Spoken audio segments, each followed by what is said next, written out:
Hello. Today I'd like to tell you a story called There and Back Again, A Hobbit's Tale. Wait a minute. I don't even think I have the copyright for that. I definitely cannot afford to secure the rights.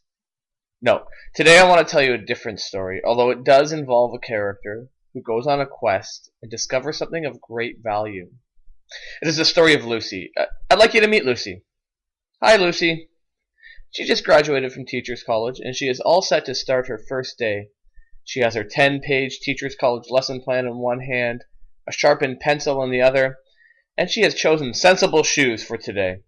She thinks she is all ready for her first day, and she heads off to her classroom full of hope and optimism. Unfortunately, things did not go exactly as planned. Her students didn't respond to her at all. They were throwing things out of the window and weren't really engaged in the learning. Her timing was just off on her lessons. She couldn't really get anything down, and she felt completely disconnected from the subject she was teaching. At the end of the day, she retreats to her desk in her workroom, just trying to hold back the tears. Running her hands through her hair, she puts her head down on the desk. "I don't even know why I'm doing this," she exclaims. "How do I even do this?" she screams aloud. And this is when Garrett walks in. Well, Garrett's been teaching for 30 years, and his first day went great, but not perfect. He seems to Lucy as though he has it all together, and she worries that he heard her outburst. He did, but he smiles, and he tells her that he still feels this way at times, but he has discovered something that helps.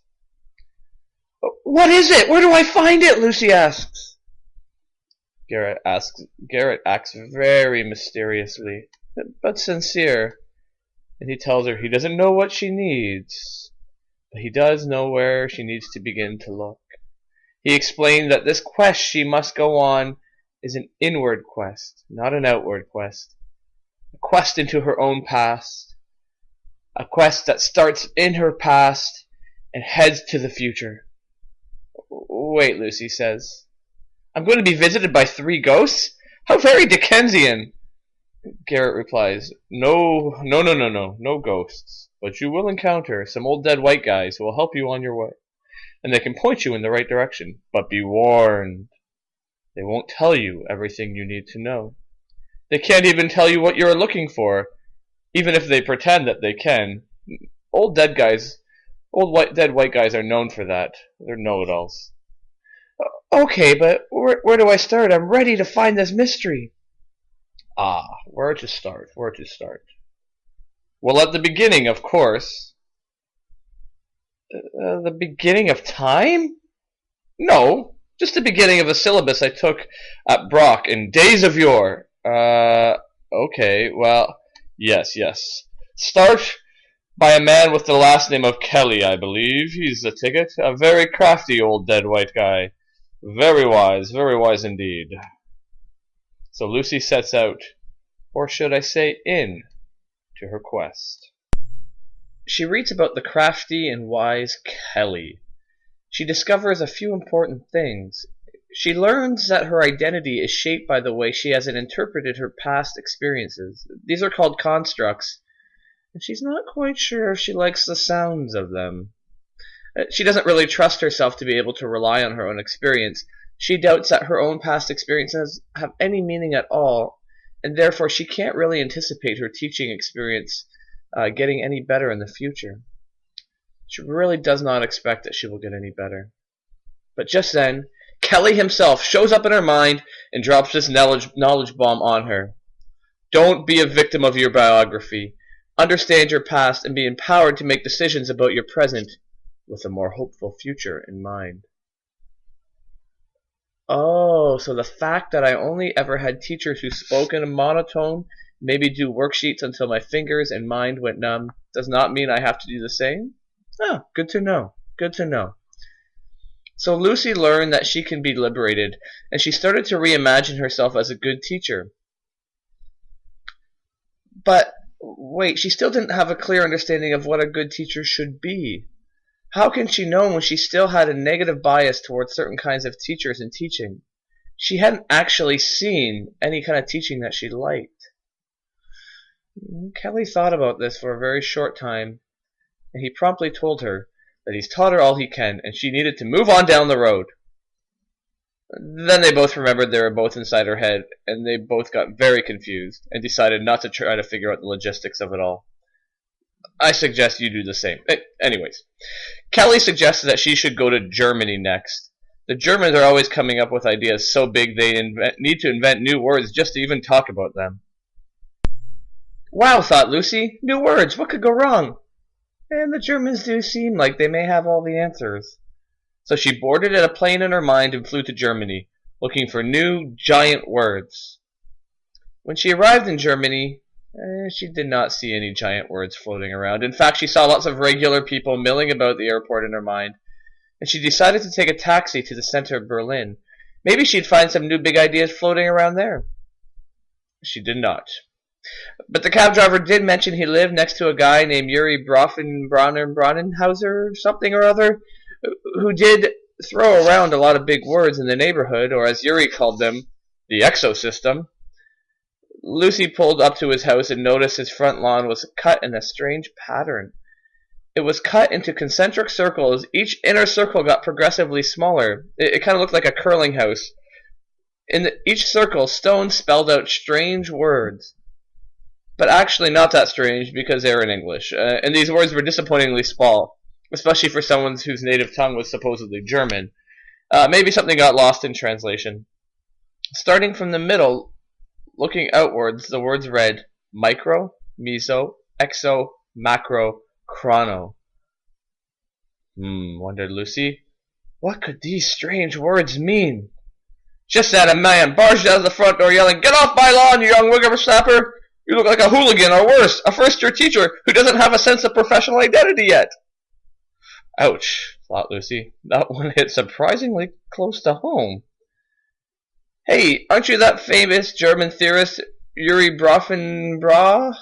Something or It's Brofenbrenner, and I'm not German. I'm a Russian, born in America, thank you very much. Why does everyone think I'm German? Must be these words or the last name or my summer home in suburban Berlin. Lucy stared at him for a minute and decided to ask what the words on his front lawn meant, despite his funny hat. "Oh, these," Yuri exclaimed. "They're just a theory I'm working on." And he went on to explain that the whole system was an ecological model of how humans develop. Each circle becomes broader and more encompassing, he explained. All these systems influence the person from the outside in to shape this person who finds himself situated within the ecosystem. The mesosystem is the most immediate, working all the way out to the macrosystem, which is the broadest. Over in the corner of the lawn, Lucy saw a line of stones running through the entire lawn, bisecting the circles. "What's that?" she asked. "Oh yes, the chronosphere, my masterpiece. It is the idea of time and place. These circles change depending on the time you find yourself in, and you, my dear, are situated in the very exact time, so finding your ecosystem is also a function of time, as well as place." "Oh, a little confusing," she said. Yeah, it just means time and place, no big deal." "Oh, okay, I get it. So I find myself in my school," she said, "which is situated in my school board, which is situated in my city, which is situated within the framework of my province and its policies around education and broader social policies." Lucy isn't quite as dull as she looks. "And this could all change next election cycle?" "You got it!" shouted Yuri. "Hooray!" shouted Lucy. "But wait." Lucy paused. She had learned so much from Kelly, she thought she had the freedom to be who she wanted to be. She did not think she had to be a victim of her biography. But did she have to be a victim of her ecosystem? Could she break free from her own bias and self-doubt? And could she see a better future as a teacher? Did she have the power to develop her own identity even within the influence of Yuri's circles? She was tired by this point, and she had to go home. She had to find out, and she knew that Yuri had taught her all she could. She was tired and needed to go back home, back to Ontario. But maybe she needed some time away before heading back to the classroom. So she boarded the mental plane and left the deepest part of her mind. She felt defeated. She was no closer to understanding how she was supposed to teach, no closer to becoming a good teacher. Well, Lucy thought a weekend in Toronto might help, so she walked around the campus of U of T. She stopped off at a Booster Juice and ordered a strawberry sunshine. She watched intensely as the multitude of ingredients swirled in the blender. She took her first sip from her delicious snack and exclaimed, "That's it! I need to make a smoothie out of these ideas." The girl behind the counter gave an unsettled look and reached for her phone.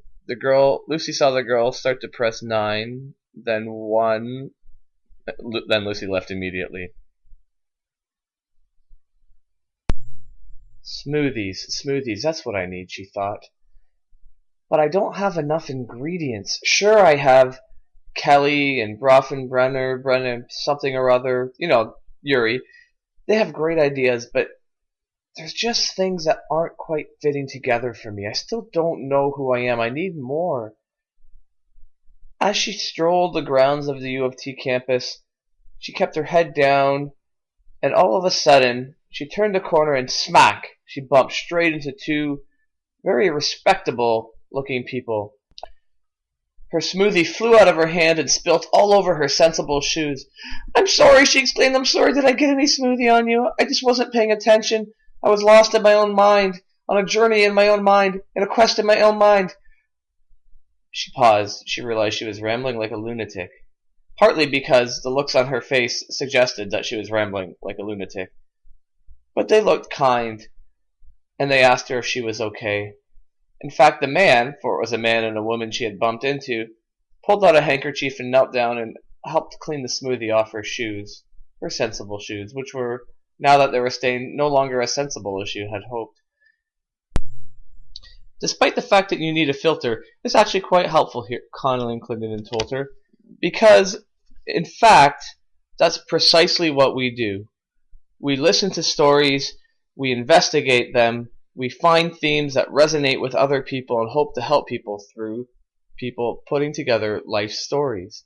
It's our research. That's why we're even here at the university. We're presenting at a conference to other teacher educators. "Did you say teachers?" she said. "That's exactly what I am. I'm a teacher trying to find my story. I'm actually lost in my own story."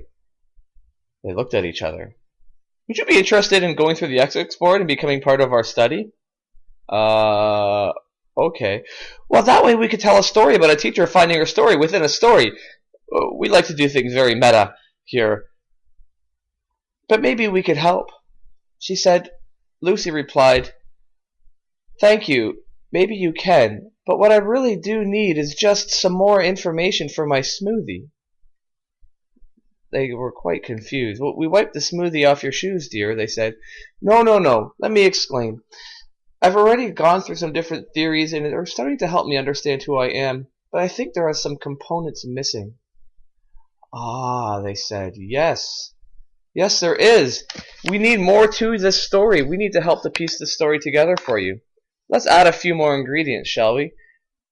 Number 1, let me explain about storied lives.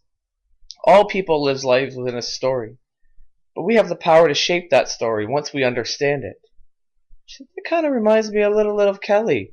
Not being a victim of your own biography. Yes, that's good stuff. But we also would add that as you shape your story, you can influence others. Your story can resonate with others and influence other people's stories. Oh, she thought, that's kind of like Brofenbruner. Except that it goes outward, not just inward. Lucy looked up at Connelly and Clinton and said, "I think I'm getting something called an epiphany, perhaps. But thank you so much for your time, and I really don't have time to be in your study right now. After all, I am a new teacher trying to discover my identity, and I have to go back on Monday to my classroom, and I need to go shoe shopping."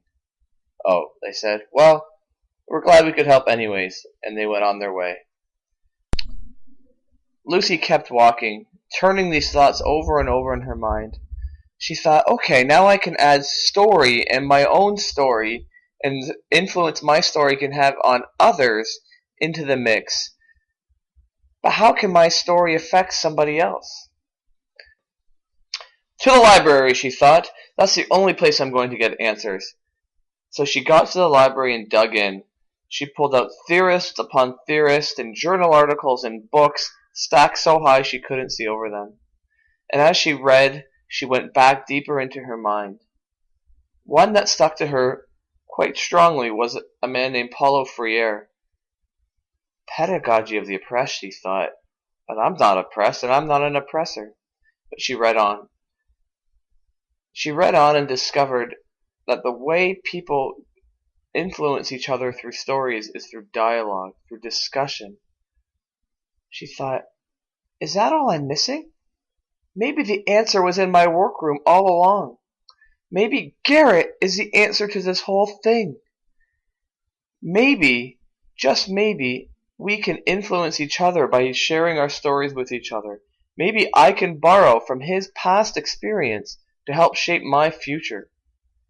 Maybe it's through a collective memory that I can be freed from my own biography, that I can influence my ecological system around me. Lucy was quite pleased with her insight, and although she didn't have a fancy new name for her fancy new theory, there was something in her that helped her look forward. And when she thought about school on Monday, she thought, maybe there is something hopeful about even my class on Monday. And I think I need to start with a conversation with Garrett. Perhaps I'll bring him a smoothie, and we'll have breakfast together, and I'll ask him about his best teaching day ever.